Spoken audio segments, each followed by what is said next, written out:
I never saw it coming, not that night, not in that moment, not after all the so-called blessings I had been receiving. One second I was standing in my room, feeling the weight of exhaustion but also an eerie sense of satisfaction. I was manifesting my reality. I had spoken my desires into the universe and they were materializing. The books I read told me it worked. The speakers I listened to confirmed it. Everything was aligning, or so I thought. And then, it happened. At first, it was just a heaviness in the air, a shift, the kind you can't explain but you feel deep in your bones. My breath caught in my throat, the walls around me seemed to stretch, distort, my heart pounded. Then, stillness. A stillness so unnatural, so absolute, that it felt as though time itself had stopped. That's when I realized. I couldn't move, my body was paralyzed but my mind was racing, my vision blurred, then sharpened, only to reveal something that should not have been there. There was a presence. Not the warm, embracing presence I had imagined the universe would bring. Not the divine light of higher consciousness I had been promised. No, this presence was something else entirely. Something ancient, something watching, something waiting. And before I could even process the horror of what I was seeing, I was pulled out of my body. There was no warning, no slow fade, just an abrupt, undeniable separation. One moment I was in my room and the next, I wasn't. I was floating, suspended above my own lifeless form. My body lay motionless, eyes half open, chest barely rising. I should have felt peace, but I didn't. Instead, I felt something else. Something I had never associated with the spiritual realm. I felt terror. The kind of terror that grips you when you realize you've been wrong. The kind of terror that whispers, "This is not where you were supposed to end up." I tried to call out, but there was no sound. I tried to move, but there was no control. And then, in that moment, I saw them. The ones I had unknowingly invited. They had been there all along, silent, waiting, feeding off my desires, my affirmations, my rituals of manifestation. They had given me everything I had asked for, and now, they had come to collect. That's when it hit me. The vision boards, the visualization exercises, the energy alignments, the words I had spoken, declared, and released into the atmosphere. I thought I was shaping my reality. I thought I was harnessing divine power. I thought I was in control. But I was never in control. I had been led, step by step, down a path that seemed harmless, empowering even, a path that millions are walking right now, completely unaware of the spiritual contracts they are signing with every word, every thought, every belief they embrace. And in that moment, hovering between life and death, I saw it all. The deception, the counterfeit miracles, the forces that operate in the shadows, disguising themselves as light. But the worst part, the realization that I had done this to myself. No one forced me, no one deceived me against my will. I had willingly participated. I had read the books. I had followed the steps. I had sought after wisdom. Just like Solomon, and just like Solomon, I had invited something into my life that I could not control. Then, just as the darkness began to close in, something happened. A light, not just any light, the light, blinding, piercing, more real than anything I had ever experienced. And in that light, a presence. The one presence that no darkness can stand against. Jesus. And when he spoke, it was not the voice of gentle encouragement, nor the voice of quiet affirmation. No, it was the voice of authority. And what he revealed to me in that moment, about manifestation, about the new age, about the spiritual consequences of what I had been practicing, shattered everything I thought I knew. What I'm about to share with you is not just my story, it's a warning. Because what seems like an innocent pursuit of success, of fulfillment, of personal empowerment, is far more dangerous than you could ever imagine. Hey everyone, my name is Susan Garvin, and the testimony I'm about to share is the most life-changing experiences I have ever had. I know this is going to challenge some beliefs. I know some of you might feel defensive or even angry. But I'm asking you, stay with me until the end. Because what you don't know can destroy you. In this video, I'll take you through my near-death experience, my encounter with Jesus, and the terrifying truth he revealed about the dark side of manifestation, visualization, and New Age practices. This is not about condemnation, this is about revelation, and I need you to hear me, because the greatest deception is thinking you're walking in light, when in reality, you're being led straight into darkness. If you've ever practiced manifestation, visualization, or New Age spirituality, if you've ever wondered whether it truly aligns with God, or if something about it has ever felt off, I invite you to listen, not for my sake, but for yours, because eternity is at stake. Are you ready? I wasn't searching for darkness.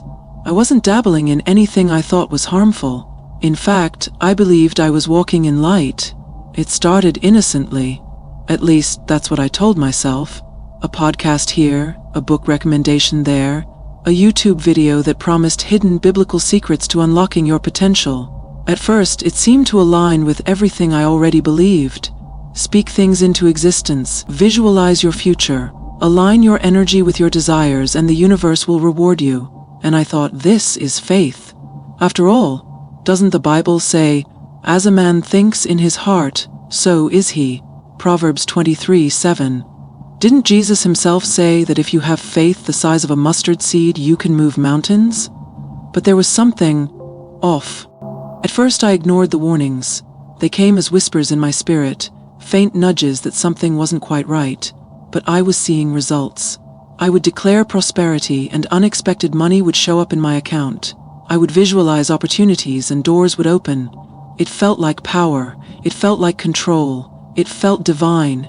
But what I didn't realize at the time, what no one had warned me about, was that not every answered prayer comes from God. Some doors don't open because of divine favor. Some doors open because there is a price waiting on the other side. And I was about to learn what that price was. I had convinced myself that I was still walking with God. Even though my faith had subtly shifted from trusting in God's sovereignty to harnessing His power for my own desires, I justified it. I still prayed. I still read my Bible, though admittedly with a lens that twisted scripture into self-help affirmations rather than divine truth. I had even convinced myself that manifestation and visualization were simply extensions of faith, that I was not only in alignment with God, but I was operating in a deeper revelation of spiritual law. I saw what I wanted, spoke it, believed it, and then willed it into existence. And it worked. It worked so well that I became blind to the dangers lurking beneath the surface. I was building a kingdom for myself, but it was a kingdom without a king. It wasn't until the spiritual consequences began to manifest that I started questioning everything. At first it was subtle, a sense of unease that I couldn't explain, a heaviness that settled over me like a thick fog, suffocating yet intangible, sleep paralysis that left me gasping for breath, pinned to my bed, unable to move, whispers in the night, voices just beyond the veil of consciousness. At times I would wake up feeling watched. Other times I would wake up unable to move, bound by an invisible force, as though something had taken control. I brushed it off as stress. Maybe I was overthinking things. Maybe I had been consuming too much spiritual content. Maybe I just needed to meditate more. So I did. I doubled down. I dove even deeper into visualization techniques, positive affirmations, and energy alignment, and for a while it seemed to work, but then the dreams began. One night I had a dream so vivid, so unshakable, that it haunted me long after I woke up. In the dream I was standing in a vast open field, surrounded by towering figures cloaked in shadow. At first they seemed distant, like silent observers. Then I heard a voice, low, resonant, ancient. "You are one of us now." A cold shiver ran down my spine. I tried to move, but my feet were rooted to the ground. I tried to call out, but no sound left my lips. Then, one of the figures stepped forward. Its face was hidden, but I felt its presence, heavy, suffocating, unnatural. It extended a hand, and suddenly I saw flashes of my life, moments where I had unknowingly entered agreements I never meant to make. The first time I spoke something into existence and felt the thrill of it coming to pass. The nights I had visualized my future with an almost obsessive intensity. The books, the teachings, the prayers that had slowly shifted from submission to control. And then I saw something else. A contract. Ancient, worn, yet terrifyingly real. And at the bottom, scrawled in ink that pulsed like a living thing, my name. I woke up drenched in sweat, my heart racing. I had never physically signed anything, but in that moment I understood. Every time I had engaged in these practices, every time I had spoken realities into existence, every time I had trusted in the universe rather than the sovereign will of God, I had given permission. I had entered agreements I didn't understand. I had opened doors I never should have touched. And those who had answered my prayers were now here to collect. It was then that a verse came crashing into my mind. There shall not be found among you anyone who practices divination, tells fortunes, interprets omens, or is a sorcerer. Deuteronomy 18:10-12. I had read that verse before. I had even acknowledged it. But I never thought it applied to me. After all, I wasn't reading tarot cards. I wasn't consulting psychics. I wasn't calling on spirits, but I was engaging in practices that stripped God of his authority and replaced it with self-sovereignty. I was manipulating the spiritual realm, expecting results without relationship. And the moment I stepped into that territory, I had entered a battlefield I didn't even know existed. That was the night I realized I was not alone. That was the night I understood that the spiritual world is not neutral. That was the night I came face to face with the reality that not all power is divine, and it was the beginning of the most terrifying, life-altering experience I would ever have. Because this was not just a dream. This was the warning before the storm, and the storm was coming. That night wasn't supposed to be different. At least, I didn't think it would be. I went through my usual routine, lighting candles, focusing my energy, aligning my thoughts with the vibration of my desires. I was convinced that my manifestations were working. Everything I wanted was flowing into my life. I had just finished a session of deep visualization, the kind where you don't just see your future, you feel it, you become it. The speakers I had listened to, the books I had devoured, the self-proclaimed spiritual leaders I had followed, all of them had promised the same thing. You are a creator. You can shape your destiny. The universe will give you what you ask for. And for the longest time, it seemed true. But that night, something changed. As I lay down, exhaustion pressed heavy on me. But there was something else. Something beneath the surface. A presence. It wasn't warm, it wasn't welcoming. It was watching. I brushed it off. Maybe I was just imagining things. Maybe it was just my mind playing tricks on me. Then the room shifted. The air thickened, pressing against my skin like an invisible weight. My chest tightened. A sudden wave of nausea rolled through me, and then the silence came. Not normal silence. A silence that consumed everything. A silence that felt alive. I tried to move, but I couldn't. My arms wouldn't respond. My legs were useless. My breath came in shallow gasps, but even that felt distant. Something was happening. And then, the moment that changed everything, I felt it. A force. Something unseen yet undeniable. It gripped me, not physically but spiritually, like unseen hands wrapping around my soul. And then, I was ripped from my body. One second I was lying in bed. The next, I was above it. I could see everything. My lifeless form, the candle still flickering, the shadows stretching unnaturally across the walls. But the strangest part? I wasn't alone. They were there, the ones I had unknowingly called upon, dark figures, watching, waiting. And that's when I realized I had been deceived. I was no longer in my room. I was being pulled, dragged through a void that defied all logic, a tunnel stretching infinitely yet suffocatingly close. At first there was a false sense of peace, a numbing calm that whispered, "This is just another level of enlightenment." But then, it changed. The peace dissolved, the calm shattered, and in its place, a force more powerful than anything I had ever encountered. It wasn't love. It wasn't light. It was ownership. I felt it in my very essence. Something claiming me. Something reminding me that I had already surrendered. And then, the visions began. I saw my life, but not the way I had seen it before. I saw the moments I had called on the universe, believing I was speaking into the void. Except, it wasn't a void, it was a throne room. A courtroom in the spiritual realm where every word I had spoken, every manifestation I had declared, was being documented. I saw the spiritual contracts I had unknowingly signed, agreements made in exchange for power, success, influence. I saw the spirits that had answered my affirmations. I had thought I was attracting energy. I was summoning entities. And now, They were here. Their forms were twisted, shifting, inhuman yet intelligent. They had no mouths, yet I heard them. You called us. You welcomed us. Now you are ours. The weight of those words crushed me. I had believed I was in control, but the entire time I had been led, deceived, trapped. And now, the trap was closing. As the darkness tightened around me, I felt it. Something else, something greater. A light.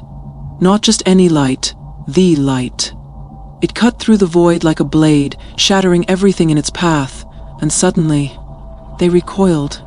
The figures that had claimed me, the entities that had whispered false promises, they trembled. And then, I saw him. There are no words to describe his presence. It was not just light, it was truth itself, a presence that radiated authority, love, and absolute power. And when he spoke, the sound was not just heard, it was felt. You do not belong to them. With those words, the hold on me shattered. I was free, but he wasn't finished. He turned to me, and in his eyes I saw something I had never expected. Grief, not anger, not condemnation, but sorrow. And then, he revealed the truth. I saw the deception for what it was. I saw how manifestation, visualization, and New Age spirituality weren't just harmless practices.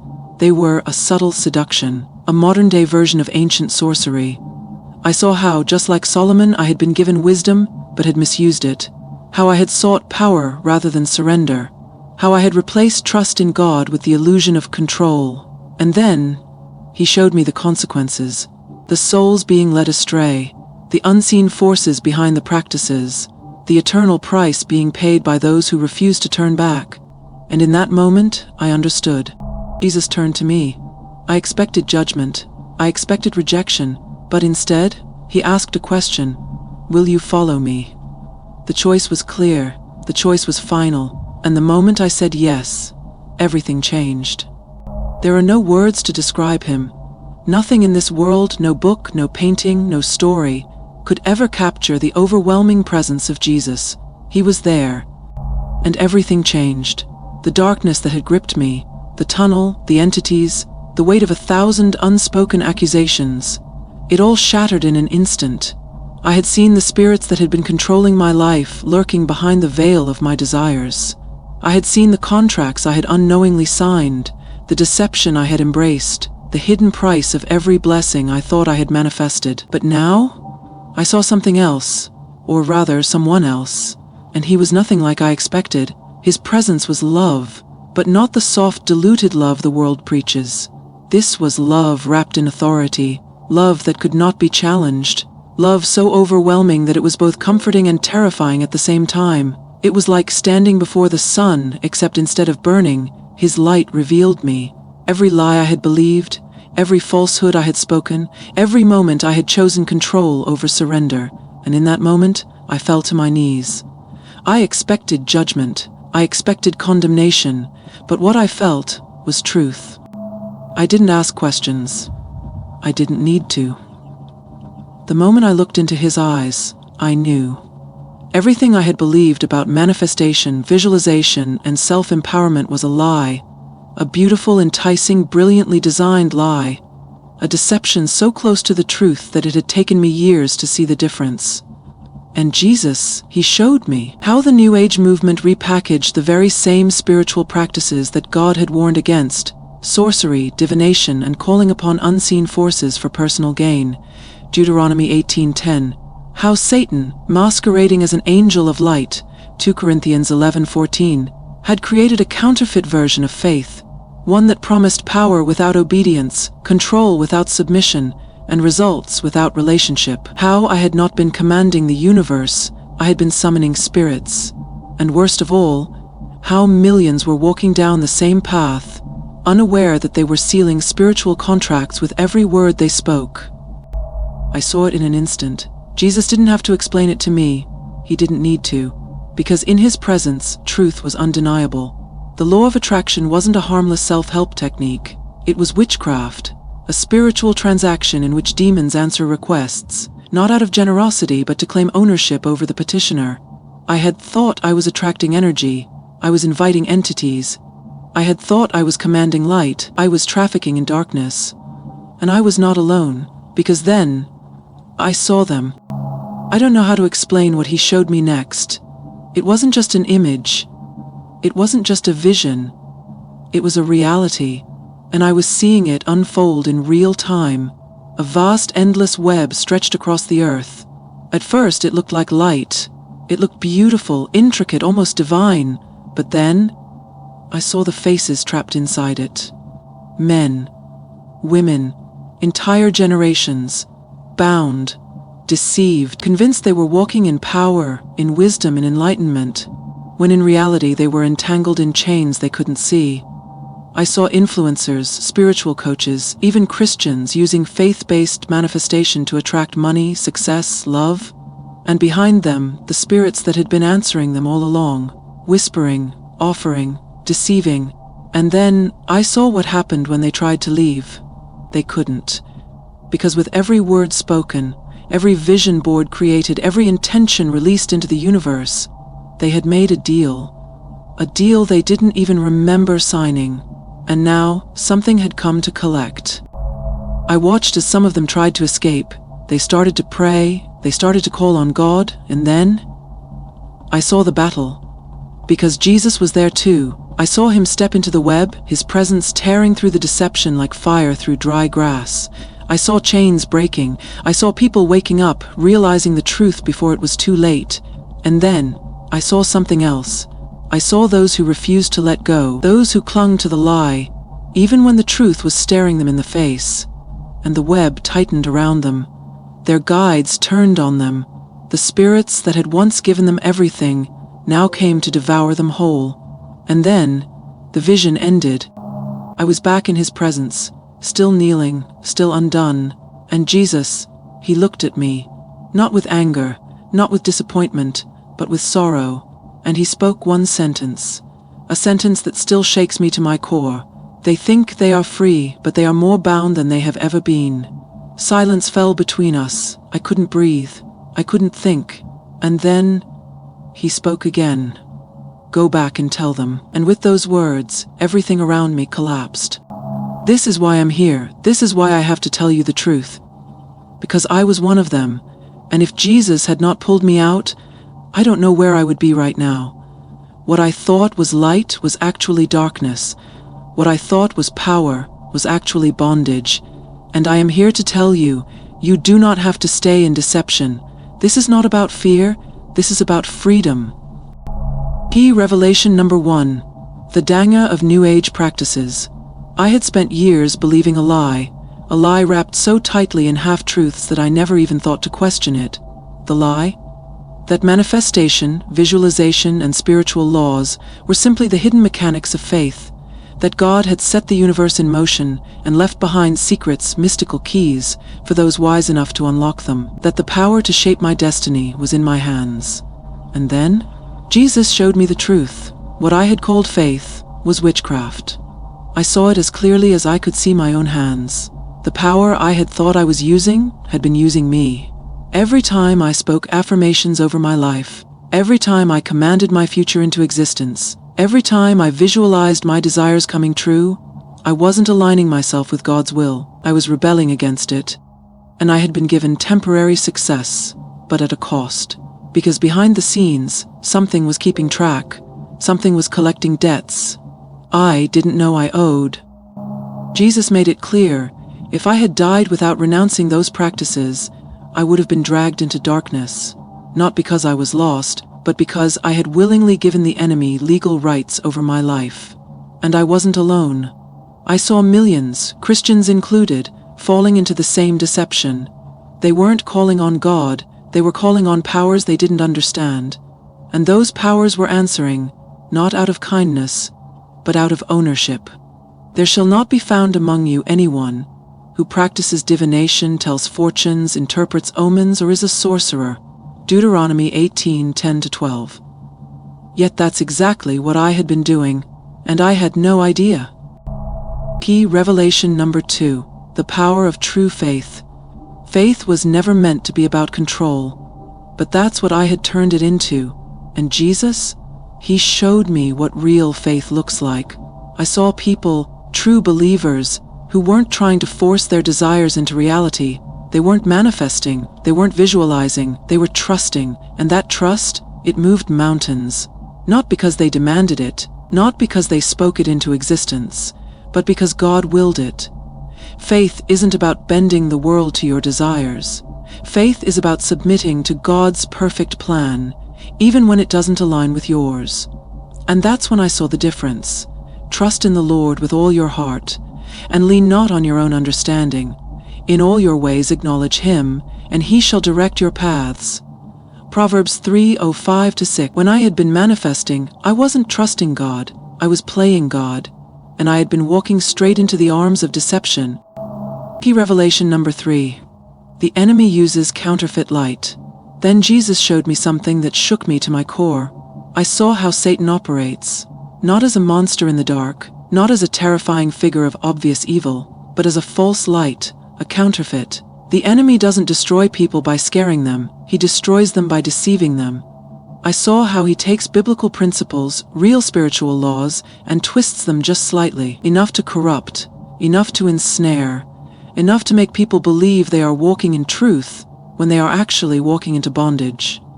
It's exactly what happened to Solomon, the wisest man who ever lived, a king chosen by God, a man who started in faith but ended in idolatry.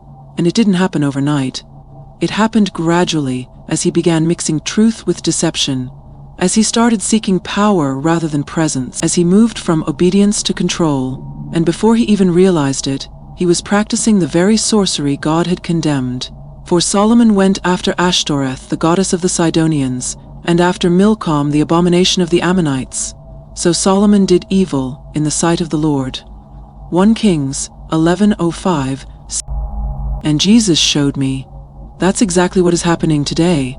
People believe they are seeking wisdom, but they are walking the same path Solomon did, a path that leads not to enlightenment, but to destruction. Because Satan doesn't lure people with darkness, he lures them with counterfeit light.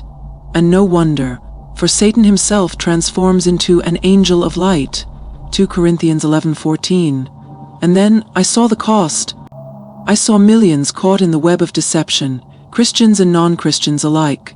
Men and women chanting affirmations, lighting candles, aligning their energies, believing they were walking in power, but in reality, they were bound. I saw spiritual contracts being written in real time. I saw the demonic forces answering their requests, and I saw what happened when they tried to leave. Some woke up. They turned back to God, renounced their past and were set free, but others, they refused to let go. They clung to their self-made power even as the darkness around them grew thicker, even as the very spirits they had called upon turned against them. And in that moment, I realized something. Most people in deception don't know they're deceived. They don't feel trapped. They feel empowered until it's too late. And the only way out is Jesus, because only He can break the chains.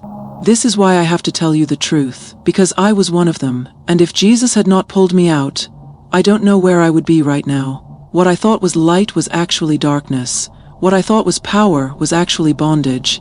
And I am here to tell you, you do not have to stay in deception. This is not about fear. This is about freedom. 1 second, I was in the presence of Jesus. The next, I was yanked back. It wasn't gentle. It wasn't peaceful. It was violent. Like a drowning person suddenly dragged to the surface after being underwater too long. I gasped for air, desperate, disoriented, alive. For a split second, I didn't even recognize my surroundings. The weight of the revelation I had just received, the truth I had just seen, was too much to process. I was back. I had been given another chance, and I knew nothing could ever be the same.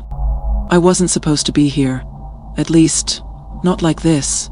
The people around me? Shocked. I don't know how long I was gone. But I do know that what happened should not have been possible. The doctors couldn't explain it. They ran their tests, checked their monitors, looked at me like I was a walking contradiction.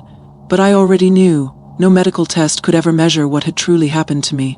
Because this wasn't just about survival. It was a resurrection, not just of my body, but of my soul. I had been dead in ways I never understood, and now I was alive in ways I never thought possible. But with that second chance came a responsibility I couldn't ignore, because now I had a choice. I wasn't supposed to be here. At least, not like this. The people around me? Shocked. I don't know how long I was gone, but I do know that what happened should not have been possible. The doctors couldn't explain it. They ran their tests, checked their monitors, looked at me like I was a walking contradiction. But I already knew no medical test could ever measure what had truly happened to me, because this wasn't just about survival. It was a resurrection, not just of my body, but of my soul. I had been dead in ways I never understood, and now I was alive in ways I never thought possible. But with that second chance came a responsibility I couldn't ignore, because now I had a choice. The peace I had been searching for my entire life, it was never in the power of my words, it was never in the alignment of my energy, it was never in the universe, it was only in Jesus. And the moment I surrendered, completely, unreservedly, wholeheartedly, the spiritual attacks stopped. For the first time in years, no more sleep paralysis, no more whispers in the night, no more invisible weight pressing down on my chest. The oppression lifted. The chains I didn't even know I was carrying were gone, and in their place, a peace that was real, a peace that wasn't manufactured, a peace that wasn't the result of vibrational alignment or universal attraction, a peace that only Jesus can give. Come to me, all you who are weary and burdened, and I will give you rest. Matthew 11:28. And I finally understood. This was the rest I had been searching for all along. Even after my encounter with Jesus, I wanted to test everything, because deception had once worn the face of light in my life, and I needed to be sure. So I went to Scripture, and what I found? It confirmed everything Jesus had shown me.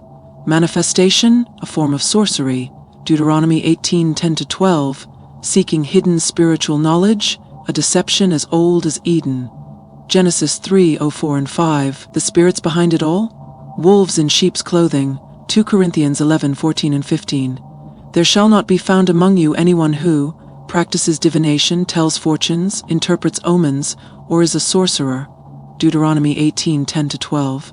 For years I had thought that as long as I added "in Jesus' name" to my manifestations I was safe.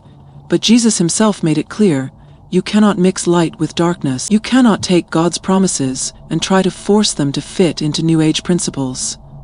That's what Solomon did, and it was his downfall. Jesus had given me a second chance, but now I had to warn others. I couldn't stay silent. I had seen the deception. I had seen the spiritual contracts that people unknowingly entered. I had seen how many people, even well-meaning Christians, were walking straight into bondage, believing they were chasing blessings, and now I had a responsibility to tell the truth, to expose the lie, to make sure no one else would fall into the same trap that nearly destroyed me. So if you're watching this, if you've ever dabbled in manifestation, visualization, New Age teachings, or anything that promises power apart from God, you need to know the truth. You will know the truth, and the truth will set you free. John 8:32. The freedom you're looking for isn't in self-empowerment, it's in surrender. Not surrender to the universe, not surrender to your higher self, but surrender to Jesus Christ. Because only He can set you free. If you are watching this right now, I need you to hear me, not as someone speaking from a distance, not as someone condemning you, but as someone who has been there. As someone who has walked the path of manifestation, visualization, and New Age spirituality, and barely made it out. And now I am here to tell you the truth. What seems harmless can have dangerous consequences. The books, the techniques, the so-called spiritual laws that promise power and control, they are not just concepts. They are contracts, and whether you realize it or not, someone is listening when you speak into the universe. I didn't believe it either, until the day I came face to face with what had been answering me all along. And let me tell you, it was not God.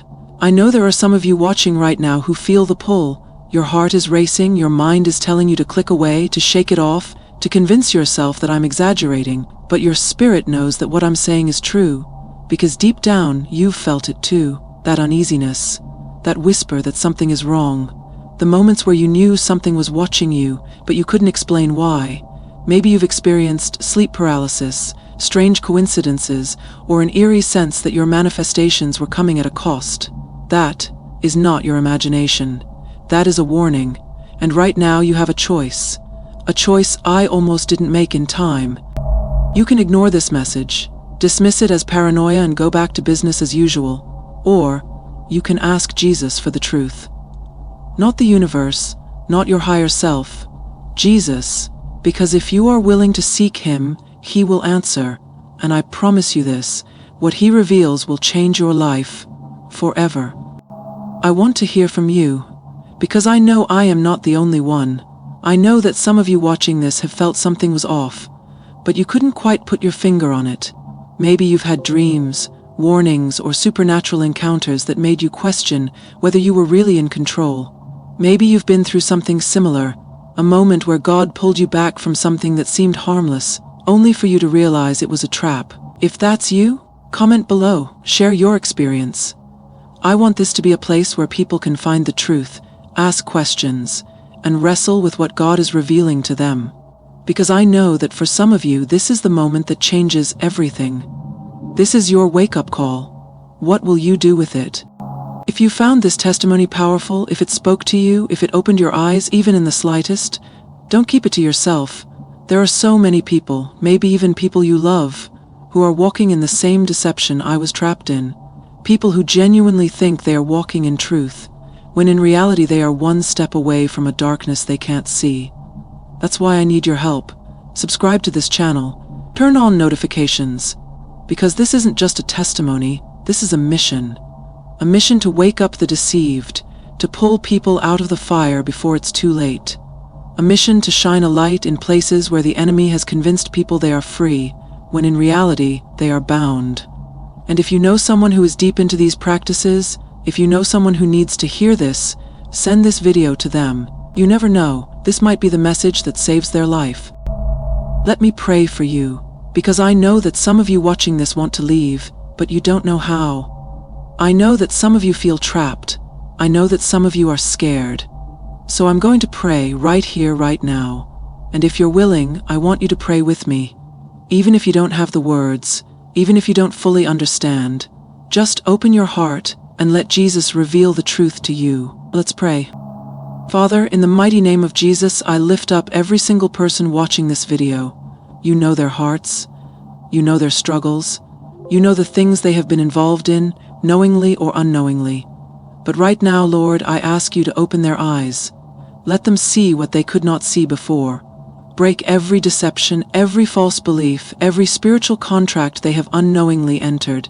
In the name of Jesus, I cancel every assignment of the enemy over their life. I rebuke every unclean spirit that has gained access through New Age practices, through manifestation, through visualization, through self-idolatry. Right now, Lord, I ask you to replace deception with truth, to replace fear with peace, to replace bondage with freedom. And for those who are ready to surrender to you, Lord, meet them right where they are. Let them feel your presence. Let them know that you are not here to condemn them, but to rescue them. And for those who are still doubting, still unsure, still afraid, I ask you, Jesus, to show them that you are real. Visit them in their dreams. Speak to them through your word. Do whatever it takes to bring them into your light. In Jesus' mighty name I pray. This is the truth. Now, it's up to you what you do with it.